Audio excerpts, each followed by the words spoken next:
సుమిత్ర దశరథ దగ్గరికి వాళ్ళ మామయ్య దగ్గరికి వచ్చి నేను దీపగా తల్లిగా ఉండి కన్యాదానం ఇవ్వడానికి రెడీగా లేను. నాకు ఇష్టం లేదు అని చెప్పేసి అయితే చాలా కోపంగా అక్కడి నుండి వెళ్ళిపోతూ ఉంటుంది. అది చూసి అక్కడ ఉన్న వాళ్ళిద్దరూ అయితే ఒక్కసారిగా షాక్ అయిపోతూ ఉంటారు. ఇంతలో అక్కడ ఉన్న దశరథ మాత్రం నాన్నగారు మీ ఇష్టమే మా ఇష్టం. మీరు ఎలా చెప్తే అలాగనే వింటాం. సుమిత్రను ఒప్పించే బాధ్యత నాది అని చెప్పేసి అయితే అంటూ ఉంటాడు. ఆ మాటలు విని అక్కడ ఉన్న శివనారాయణ మాత్రం ఏంటో నాకే అర్థం కావటం లేదు. ఎలాంటి నిర్ణయం తీసుకోవాలో నువ్వు నా మాటకి అంగీకరిస్తావు కానీ నీ ఎలాంటి నిర్ణయం తీసుకోవాలో నాకే అర్థం కావటం లేదు అని చెప్పేసి అయితే అలా ఆలోచిస్తూ ఉంటాడు. ఇంతలో దీప కాఫీ తీసుకొని కార్తీక్ దగ్గరికి వస్తూ ఉంటుంది. అది చూసి అక్కడ ఉన్న పారిజాతం అయితే ఆగు అని చెప్పేసి అయితే అంటూ ఉంటుంది.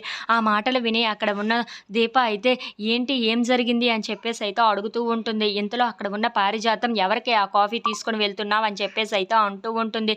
ఇదా బావకి తీసుకొని వెళ్తున్నాను అని చెప్పేసి అయితే అంటూ ఉంటుంది. ఇంతలో అక్కడ ఉన్న పారిజాతం ఆ కాఫీ నాకు ఇవ్వు అని చెప్పేసి అయితే అంటూ ఉంటుంది. ఇంతలో అక్కడ ఉన్న దీప కాఫీ ఇవ్వకపోవడంతో నువ్వు ఇవ్వవు కదా, సరే నేనే లాక్కుంటాను అని చెప్పేసి అయితే ఆ కాఫీని తీసుకొని లాక్కొని మరీ తాగుతూ ఉంటుంది. ఇంతలో ఆ కాఫీ బాగోకపోవడంతో బయటకు ఊసేస్తూ ఉంటుంది. ఏంటే ఈ కాఫీ ఇలా ఉంది అని చెప్పేసి అయితే అడుగుతూ ఉంటుంది. ఆ మాటలు విని అక్కడ ఉన్న దీప అయితే ఇది బావ కోసం మిరియాలు వేసి చేశాను అని చెప్పేసి అయితే అంటూ ఉంటుంది. ఆ మాటలకి అక్కడ ఉన్న పారిజాతం అయితే ఎవరైనా కాఫీలో టీలో మిరియాలు వేసుకొని తాగుతారా, అయినా వాడి చేష్టలు ఎలా ఉన్నాయో వాడి టేస్టులు కూడా ఇలాగనే ఉన్నాయి అని చెప్పేసి అయితే అంటూ ఆ కాఫీని అయితే పక్కన పెట్టేస్తూ ఉంటుంది. ఇంతలో అక్కడ ఉన్న పారిజాతం దీప దగ్గరికి వెళ్ళి నిన్ను ఒక విషయం అడుగుతాను నిజం చెప్తావా అని చెప్పేసి అయితే అంటూ ఉంటుంది.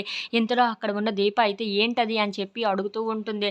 ఆ మాటలు వినగానే అక్కడ ఉన్న పారిజాతం అసలు కార్తీక్ నీకు ఈ కండిషన్ పెడతాడు అన్న విషయం ముందే తెలుసు కదా అని చెప్పేసి అయితే అంటూ ఉంటుంది. ఆ మాటలు విని అక్కడ ఉన్న దీప మాత్రం ఏమీ మాట్లాడకుండా మౌనంగా చూస్తూ ఉండిపోతుంది. ఇంతలో కార్తీక్ వాళ్ళిద్దరి వైపు చూసి ఏంటా మీటింగ్ వెళ్ళి చూడాలి అని చెప్పేసి అయితే అనుకుంటూ పారిజాతం దగ్గరికి వస్తూ ఉంటాడు. ఇంతలో అక్కడ ఉన్న పారిజాతం మాత్రం కరెక్ట్ టైంకి వచ్చేస్తావు కదరా నువ్వు అని చెప్పేసి అయితే అంటూ ఉంటుంది. ఆ మాటలు వినగానే అక్కడ ఉన్న కార్తీక్ అయితే ఒక్కసారిగా నవ్వుతూ ఉంటాడు. ఇంతలో జ్యోత్స్న అక్కడికి వస్తూ ఉంటుంది. అది చూసి అక్కడ ఉన్న కార్తీక్ మాత్రం అసలు మీరు ఏం అడగాలనుకుంటున్నారో అవి అడిగితే సరిపోతుంది కదా అని చెప్పేసి అయితే అంటూ ఉంటాడు.